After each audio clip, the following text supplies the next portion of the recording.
Mradi huu wa kitaifa wa mawasiliano ya nishati safi ya kupikia pamoja na kampeni ya kitaifa ya uhamasishaji na uelimishaji wananchi kwa ajili ya matumizi safi ya kupikia ni nyenzo muhimu sana ya maendeleo ya sekta ya nishati. Kama ilivyo katika kauli mbiu ambayo tunayo hapa, nishati safi ya kupikia, kwa maisha na mazingira.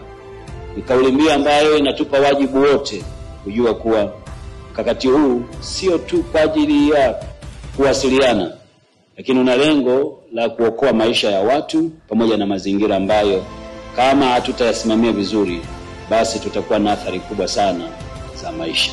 Nimefurahi vile vile kuona kuwa TANESCO wameteua vinara wa kuhamasisha upikaji kwa kutumia umeme, yani e-cooking champion, katika mikoa yote 31 ya TANESCO nchini. Naomba na wengine wote tuendelee kuwa na machampioni wetu kwenye taasisi zetu.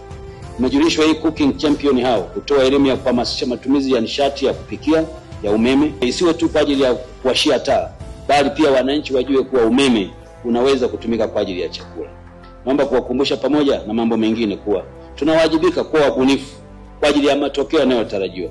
Hatutaweza kuwa na mabadiliko kama tutafanya kwa namna ya kawaida iliyozoeleka tena kwa namna ile ile. Lazima tufikiri kwa upya, tuwaze kila mtu kwamba anadaiwa.